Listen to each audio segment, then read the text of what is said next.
Everyone, मैं doctor Jyotika. और कैसे हैं आप सभी।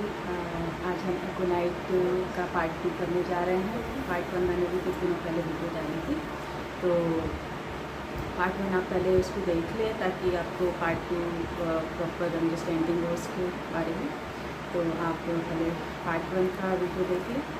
और सबसे पहले हम थोड़ा सा ब्रीफ में देख लेंगे कि पार्ट 1 में हमने क्या क्या किया था। तो पार्ट 1 में हमने थोड़ा सा इंट्रोडक्शन दिया था एकोनाइट का। उसमें हमने देखा था कि जो हमारा एकोनाइट है वो एक बेसिकली बोलते हैं लोग कि एक्यूट में यूज़ किया जाता है। और ये हमारा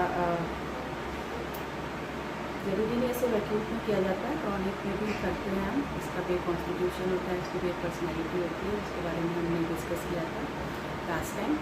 और आज हम थोड़ा सा आगे के कुछ रूब्रिक्स के बारे में देखेंगे।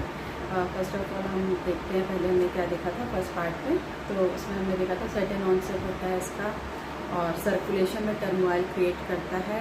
ट्रायल्स ऑफ रेस्टलेसनेस में रेस्टॉक्स और आर्सेनिक के साथ है ये। और हमारा ABC क्लार्क में हमारा A से हमारा एकोनाइट था जिसमें सर्कुलेशन में टर्मोइल था, B से बेलाडोना ब्रेन में टर्मोइल था, और कैमोमिला टेम्परामेंट में टर्मोइल था। ठीक है। और इसका sphere of action basically central nervous system और कार्डियोवास्कुलर सिस्टम में है। और टेम्परामेंट इसका हमारा कैसा था, सैंग्विन और प्लेथोरिक फेस होता है इसका। और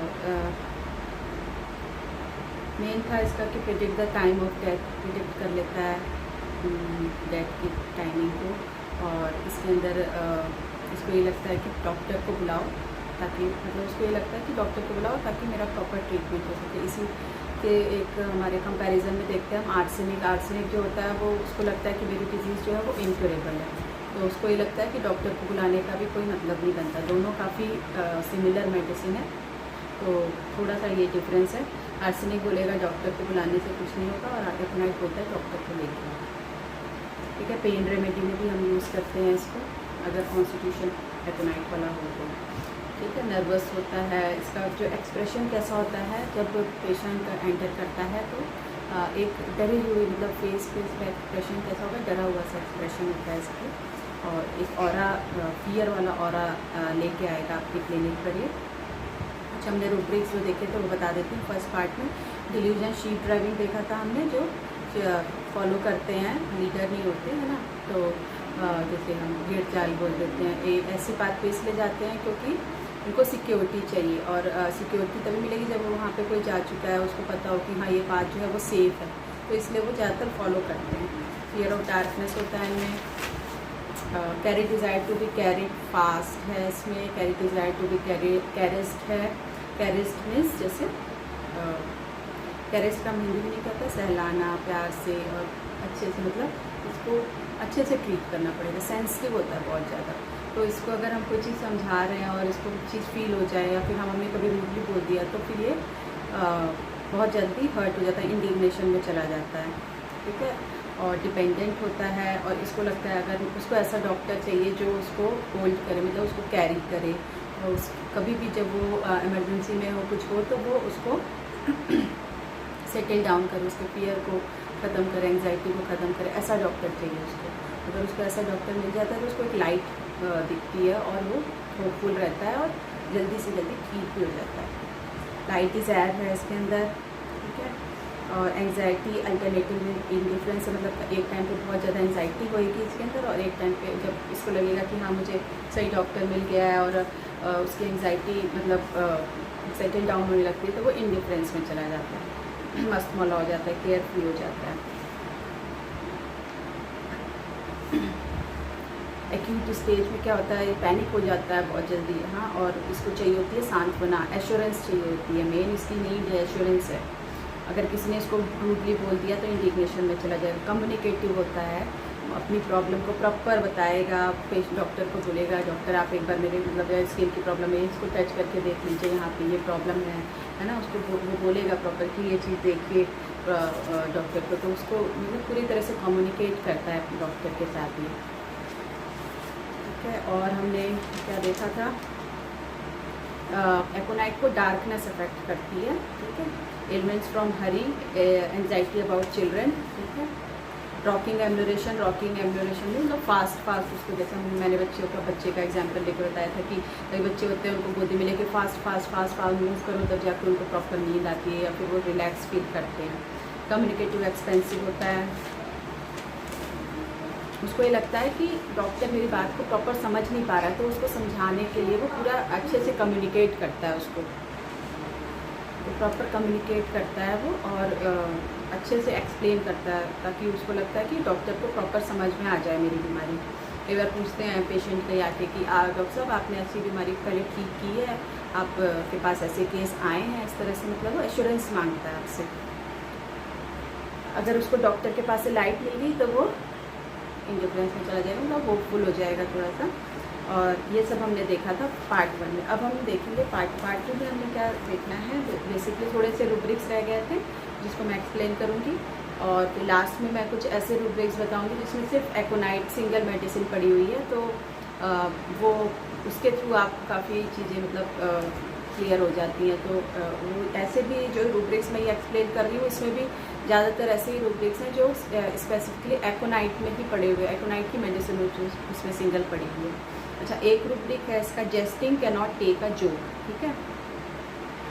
when she is in fear you can not talk like this, मतलब उसको ये लगता है कि मैं बीमार हूँ या मेरा बच्चा बीमार है और डॉक्टर ऐसे मजाक में बात कर रहा है, ये कौन सी बात होती है। डॉक्टर को मजाक सूझ रहा है, मैं यहाँ पे इतनी मुश्किल में हूँ और डॉक्टर को मजाक सूझ रहा है। तो ये है jesting can not take a joke, ठीक है। उसको ऐसा फील होता है कि मेरी प्रॉब्लम को सीरियसली लो, इसको मजाक में मत उड़ाओ। और एक है इसका rubric aversion, affection from anybody has no affection in pregnancy, ठीक है। तो इसमें प्रेगनेंसी को अगर हम मेटामॉर्फिकली समझने की कोशिश करें तो फुल ऑफ आइडियाज़, मतलब प्रेगनेंसी मतलब फुल भरा हुआ है ना, तो full of ideas wanting to express when other person is not understanding the meaning, ठीक है। उसको ऐसा लगता है मेरे में बहुत सारी, मतलब उसको अपनी चीज़ों को एक्सप्लेन करना है, भरा हुआ है, आइडियाज़ से भरा हुआ है और वो एक्सप्रेस करने की कोशिश करता है। अगर उस सामने वाला उस चीज़ को नहीं अंडरस्टैंड कर पा रहा है, नहीं समझ रहा है, तो वो अफेक्शन उसका वहाँ से ख़त्म हो जाएगा, फिर उसको एवर्जन हो जाएगा अफेक्शन से, फिर वो उसको कुछ नहीं चाहिए, वो बोलेगा ये तो मेरी बात समझ ही नहीं रहा है, तो फिर मैं क्यों इसको एक्सप्लेन करूँ ऐसे ना। तो ये है इसका rubric, aversion, affection from anybody has no affection in pregnancy, ठीक है। अफेक्शनेट होता है, अफेक्शनेट का एक्चुअल मीनिंग क्या है, you give me love I will give you love, मतलब एक्सचेंज ऑफ लव होता है अफेक्शनेट में। अगर आप मुझे प्यार दोगे तो मैं भी आपको प्यार दूंगा, ठीक है, ये है। तो अफेक्शनेट होता है, उसको भी यही लगता है कि जब मेरे को कोई अफेक्शन देगा या प्यार देगा तो मैं उसको रिटर्न करूँगा।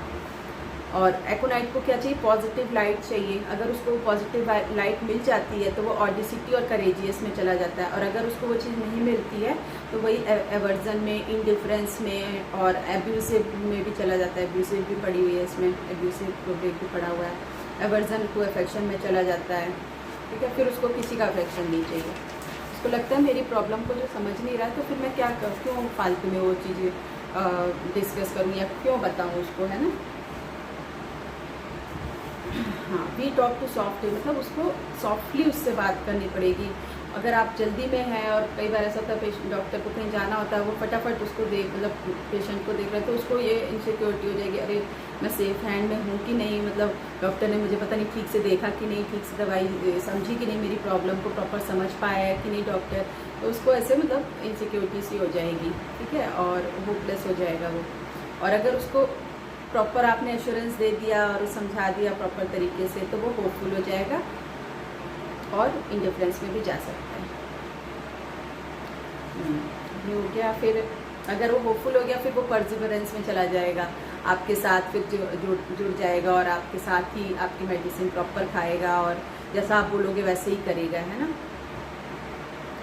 एंजाइटी अल्टरनेटिव विद इंडिफरेंस हमने पढ़ लिया था पिछले वाले पार्ट में। डिल्यूजन एक इसका एक बहुत ही प्यारा रूब्रिक है, delusion mental acts are performed in stomach, ठीक है। Delusion mental acts are performed in stomach. What is stomach, stomach को हम कैसे रिप्रेजेंट करेंगे, stomach is a seat of anxiety and fear, ठीक है। तो स्टमक में कभी भी कोई प्रॉब्लम आ रही है तो कहीं ना कहीं एंजाइटी है या कोई फियर है, ठीक है। अगर पेन इन स्टमक है या फिर लूज मोशन जैसे कई बार लग जाते हैं या whenever he has go to school। जैसे कई बार बच्चे होते हैं स्कूल जाते हैं, काफ़ी दिनों बाद स्कूल जा रहे हैं, न्यू सेशन शुरू हुआ है, तो बच्चे बोलते हैं पेट में दर्द हो रहा है। कई हम लोग को लगता है नाटक कर रहे हो, मगर ऐसा होता नहीं है। कई बार सच में उनको दर्द होता है, वो एंग्जाइटी और फियर की वजह से होता है। तो स्टमक को हम फियर और एंग्जाइटी का सीख मानते हैं। अगर कुछ ऐसी प्रॉब्लम है तो वहाँ पे स्टमक ही अफेक्ट होएगा, ठीक है। तो कई बार हम बच्चे बोलते हैं, कई पेशेंट भी अभी जैसे स्कूल न्यू सेशन स्टार्ट हुआ अप्रैल से, तो कई पेशेंट आए मेरे पास भी, 2-4 पेशेंट जैसे आए जो बोलते हैं कि इसको जैसे ही स्कूल जाने के लिए बोलूँ उसी टाइम पे इसको पेट में, मतलब सुबह उठते सारी बोलने लगेगा मम्मा मेरे को टमी में पेन हो रहा है, मम्मा मेरे को टमी में पेन हो रहा है। तो वो शुरुआत में 2-4 दिन ऐसा बच्चे करते हैं, मगर एक बार जब वो एंग्जाइटी फियर ख़त्म हो जाता है स्कूल में जाने से, फिर वो चीज़ सेटल डाउन हो जाती है। तो वहाँ पे कई बार ऐसा भी होता है कि आपको वहाँ पे फाइंड आउट करना चाहिए पेरेंट्स को। ये नहीं सोचना चाहिए कि बच्चा नाटक कर रहा है, उनको ये पूछना चाहिए बेटा क्या प्रॉब्लम है, वहाँ पे कोई प्रॉब्लम, कोई आपके टीचर स्ट्रिक्ट हैं, या फिर आपने होमवर्क, कई बार बच्चे होमवर्क नहीं किया होता है, इस करके डरते हैं स्कूल जाने से, है ना, ऐसे बोलते हैं फिर। तो वहाँ पे आप फाइंड आउट करो कि क्या प्रॉब्लम है ना। कई बार बच्चा प्रिपेयर नहीं होता है स्कूल जाने के लिए, तो वहाँ पे आपने क्वेश्चन करके बच्चे से पूछना है क्या है, क्या प्रॉब्लम है बेटा। तो वो बच्चा कई बार बताएगा कि मेरे को आज होमवर्क नहीं किया, तो उसको प्रॉपर समझा दें। और ऐसी कंडीशन अगर हो रही है फियर एंग्जाइटी, वहाँ पे एकोनाइट देंगे, एकोनाइट से बच्चा काफ़ी रिलीफ फील करेगा, एंग्जाइटी फियर काफ़ी सेटल डाउन हो जाएगी उसकी। तो इसलिए यहाँ पे बोला गया है for aconite mental acts are performed under the influence of anxiety and fear. So his anxiety and fear drive his way of thinking that how he has to lead as per as his anxiety and fear। तो fear of anxiety और इसकी वजह से stomach seat of action stomach आ सकता है इसमें। तो ये रूब्रिक आपको बता दिया मैंने। Delusion mental acts are performed in stomach, ठीक है। Agony agony before death, acute stage, person believe he is going to die, उसको लगता है कि मैं मर जाऊंगा। एक्यूट स्टेज में कई बार ऐसी कंडीशन है, कई पेशेंट आए मेरे पास, एक दो आए, मगर उस टाइम पे मुझे एकोनाइट की इतनी अंडरस्टैंडिंग नहीं थी डीप, तो मैंने भी वो केस स्किप कर दिया, समझ लीजिए। अब मुझे याद आता है वो केस, एक केस था ऐसे ही मेरे पास एक लेडी का, वो उसको इतनी पेन होती थी ड्यूरिंग मेंसेस, इतनी पेन होती थी, और वो मतलब जब उसको मेंसेस आते थे फ्लो इतना ज़्यादा होता था और उसको इतना ज़्यादा पेन होता था, वो बोलती थी कि मैं तो बस अब मर जाऊंगी। और वो बोलती थी मेरे को बस इंजेक्शन लगाओ, मेरे को होम्योपैथी नहीं लेनी, मेरे को इंजेक्शन लगाओ, मेरे को इंजेक्शन से ही आराम मिलेगा, है ना। तो उसको ऐसा लगता है कि ऐसी पेन होती है, उसको लगता है कि मैं अब मर गया, अब मेरा अब कुछ नहीं होगा, मैं तो मर गया, ऐसे उसकी फीलिंग आती है। थॉट्स ऑफ डेथ्स आते हैं, टाइम डिटेक्ट कर देता है, मैं तो इतने बजे अब मर जाऊँगा, मेरा अब कुछ नहीं हो पाएगा, मैं तो मर जाऊँगा, ठीक है। और जैसे आर्सेनिक में भी ऐसे होता है, रेस्टलेसनेस होता है, उसके अंदर भी एंग्विश होता है बहुत ज़्यादा, driving from place to place with restlessness, anxiety from fright, ठीक है, anxiety with impeded respiration in hysterical women, मतलब एंग्जाइटी की वजह से सांस लेने में प्रॉब्लम आने लगती है। Want to seek light, anxiety from fear and fright, मगर आर्सेनिक जो होता है ना, आर्सेनिक बहुत एनर्जेटिक नहीं होता, इसलिए वो मतलब जैसे एकोनाइट है, एकोनाइट में बहुत एनर्जी है, ठीक है, वो इधर उधर मगर आर्सेनिक में इतनी एनर्जी नहीं होती है। वो उसके अंदर एंग्जाइटी तो होगी, मेंटल एंग्जाइटी ज़्यादा दिखेगी, फिजिकल कम दिखेगी, क्योंकि वीकनेस बहुत है आर्सेनिक में। वीकनेस की वजह से उसमें इतनी एनर्जी नहीं है कि वो driving from place to place करे, तो इसलिए मेंटल एंग्जाइटी ज़्यादा दिखेगी आर्सेनिक में आपको, और एकोनाइट में मेंटल और फिजिकल दोनों दिखती है। अच्छा, और एक है anxiety from fear and fright में ओपियम और एकोनाइट दोनों पड़ी है मेडिसिन। तो ओपियम और एकोनाइट में क्या डिफरेंस है? ओपियम में पेन नहीं है, पेन मतलब पेनफुल वाली जगह पे भी उसको पेन नहीं होती है, सुन्न होता है। तो और एकोनाइट में तो बहुत ज़्यादा पेन है, ओवर सेंसिटिवनेस है। यहीं से आप डिफ्रेंशिएट कर दोगे। अगर ओपियम और एकोनाइट में आपको कहीं पे कन्फ्यूज़न हो रही है तो आप यहाँ से डिफ्रेंशिएट कर सकते हो, क्योंकि ओपियम में कोई पेन नहीं है, पेनफुल वाले एरिया में भी उसको पेन नहीं होती है, ठीक है। और एक रूब्रिक इसका है anxiety, cold drinks, ambulate, anxiety, cold drink, ambulates. अब हर एक रूब्रिक के एक एक वर्ड का मीनिंग जो है वो मतलब बहुत ही मीनिंगफुल तरीके से एक रूब्रिक बनाया गया है। ऐसे ही कोई भी चीज़ नहीं डाली, जैसे अगर कोल्ड ड्रिंक लिखा है तो कोल्ड क्यों लिखा है, ड्रिंक ही क्यों लिखा है ना। तो ड्रिंक फूड भी लिख सकते थे, है ना। अगर ड्रिंक है, ड्रिंक क्यों लिखा है, ड्रिंक को हम ऐसे देखेंगे कि जैसे एकोनाइट में ना कैरी कैरी फास्ट चाहिए, उसको इमीडिएट चाहिए, ठीक है। तो फूड क्या है, फूड अगर आप ले रहे हो, फूड पहले जाएगा स्टमक में, जाएगा, डाइजेस्ट होगा, हाँ, फिर एसिमिलेट होएगा, एब्जॉर्ब होगा, एसिमिलेट होगा, तब जाके आपको एनर्जी मिलेगी। ड्रिंक में क्या है, जैसे ही आपने जैसे ग्लूकोज ले लिया, ग्लूकोज पीते सारी आपको एनर्जी मिल जाती है, तो फास्ट चाहिए, इसलिए उसमें कोल्ड ड्रिंक है। और कोल्ड क्यों है, कोल्ड ही क्यों है, वार्म ड्रिंक क्यों नहीं लिखा। तो यहाँ पे कोल्ड इसलिए है क्योंकि कोल्ड को हम कैसे डिनोट कर सकते हैं, सूदिंग होता है, ठंडक मिलती है ना, गले में ठंडक हो गई। जैसे हम कभी गुस्सा होता है तो बोलते हैं कि कूल डाउन मतलब ठंडा हो जाए, तो सूदिंग होता है कोल्ड एप्लीकेशन। अगर कोल्ड ड्रिंक ले रहे हैं तो सूदिंग इफेक्ट देगा आपको। और क्योंकि एकोनाइट है ओवर सेंसिटिव, उसको प्यार से अच्छे से पोलाइटली ट्रीट करना है आपने, तो इसलिए उसको कोल्ड अच्छा लग रहा है, कोल्ड ड्रिंक, ठीक है। ड्रिंक का भी पता चल गया, कोल्ड का भी पता चल गया, ठीक है। ये हो गया इसका एंजाइटी, कोल्ड ड्रिंक से ड्यूरेशन है, उसको अच्छा लगता है,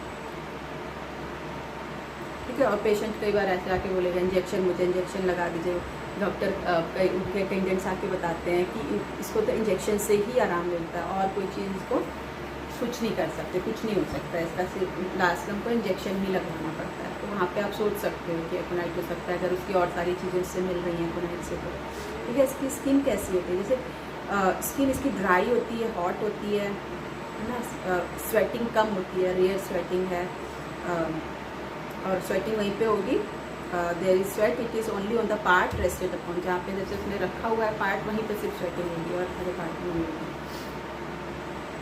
अच्छा, जो पेंडेमिक स्टेज अभी आई थी हमारी कोविड की ना, जैसे पेंडेमिक कंडीशन चल रही थी ना, तो उस टाइम पे बहुत ही फ्रिक्वेंटली एकोनाइट यूज़ हुई है। क्योंकि कई बार क्या होता है, कोई डेथ हो गई पास वाले घर में, तो बंदा एकदम फ्राइट में चला जाता है। फ्राइट और फियर में भी डिफरेंस होता है। फियर क्या होता है, कंटिन्यूसली कोई फियर चला आ रहा है, कोई डर चला आ रहा है काफ़ी दिनों से, तो वो फियर, एंड उसमें हम लेते हैं एलिमेंट्स फ्रॉम फियर। फ्राइट क्या होता है, फ्राइट मतलब सडन फियर, मतलब सडन कोई अचानक से सदमा से जैसे लग जाता है ना, वहाँ पे हम फ्राइट लेते हैं। फ्राइट की इंटेंसिटी ज़्यादा है ना। तो फ्राइट जैसे कोई किसी की पेंडेमिक कंडीशन में क्या हो रहा था, किसी घर पास वाले घर में किसी की डेथ हो गई कोविड से, तो उस घर वाले सारे मतलब पैनिक हो जाते थे कि अरे ये क्या हो गया, और हम लोग को भी होना चाहिए वो, तो वो फियर आ जाता था। तो वहाँ पे आप एकोनाइट दो तो एकदम से वो फियर और वो चीज़ें बिल्कुल ही वैनिश हो जाती हैं, और बहुत ब्यूटीफुली काम करती है। मतलब ये मेडिसिन बहुत अच्छी काम की है, पेंडेमिक स्टेज में बहुत फ्रिक्वेंटली यूज़ भी हुई है, ठीक है। ये हो गया हमारा सारा एकोनाइट का।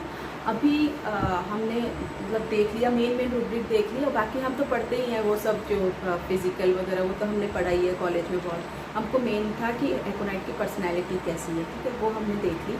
अब आप जब भी पढ़ते हैं, मेडिसिन कोई पढ़ रहे हैं, तो हम बुक्स से तो पढ़ते ही हैं। जैसे हमारे पास हैं कई सारी बुक्स हैं, एलवेंस की नोट है, या फिर और भी बहुत सारी मटेरिया मेडिका है, कैंट की मटेरिया मेडिका है, बोरिक है ना, बहुत सारी बुक्स हैं। उनसे आप सेल्फ स्टडी करिए, उसके नोट्स बनाइए, और उससे आपकी एक माइंड में मतलब एक पिक्चर क्रिएट होने लगेगी।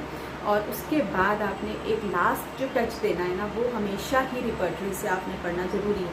क्योंकि हमारे को क्लिनिक में जो है पेशेंट जब आ रहा है, तो पेशेंट अपने सिम्टम बता रहा है, हमने उसको रूब्रिक्स में ही कन्वर्ट करके मेडिसिन निकालना है। क्योंकि हमको सारे सिम्टम्स तो याद रह ही नहीं सकते, इतनी सारी मेडिसिन है, इतने सारे सिम्टम्स है, नहीं याद रह सकते।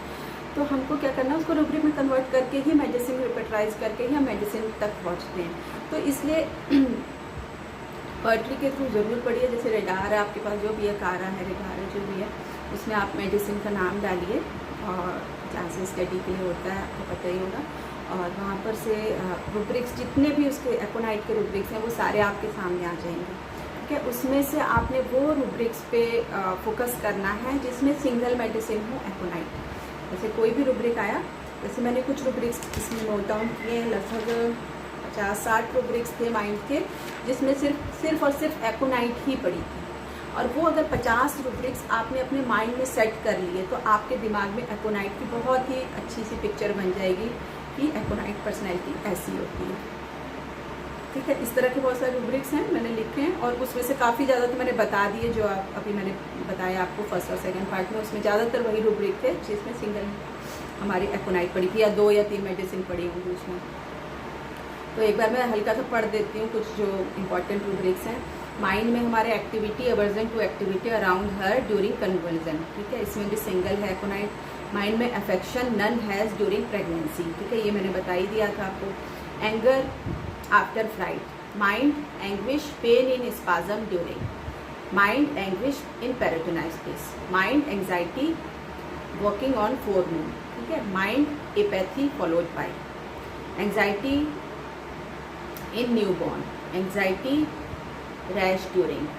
Anxiety sleep, falling asleep on 10 to 15 minutes after. ठीक है, ये जितने भी रूब्रिक्स बता रहे हैं इसमें सिर्फ एकोनाइट ही पड़ी है।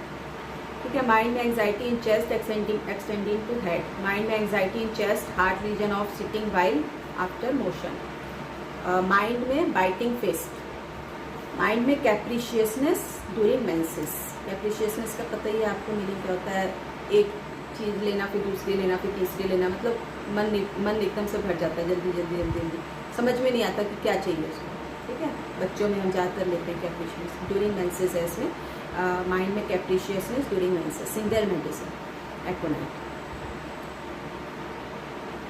ठीक है, ये कुछ बहुत सारे हैं रूब्रिक्स से बताऊंगी तो बहुत लंबी हो जाएगी वीडियो। आप मगर जब भी कोई भी मेडिसिन पढ़िए, सेल्फ स्टडी बहुत ज़रूरी है। यूट्यूब से भी देखिए, बहुत अच्छी यूट्यूब में लोगों ने डाला होता है कुछ, मगर हमेशा पर्सनैलिटी के हिसाब से पढ़िए। कभी भी सिर्फ थेरापेटिक्स मत पढ़िए, वो आपको याद भी नहीं रहेंगे और इसका कोई मतलब नहीं देखने का। जब आपके दिमाग में पर्सनैलिटी बैठ जाएगी तो फिर वो कोई भी सिम्टम आए आपको समझ में आ जाएगा, हाँ ये एकोनाइट की पर्सनैलिटी है, हाँ ये आर्सेनिक है, ये ओपियम है ना।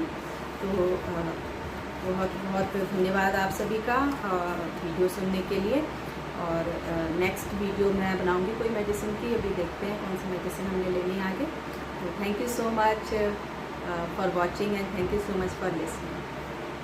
Okay, bye, have a nice day.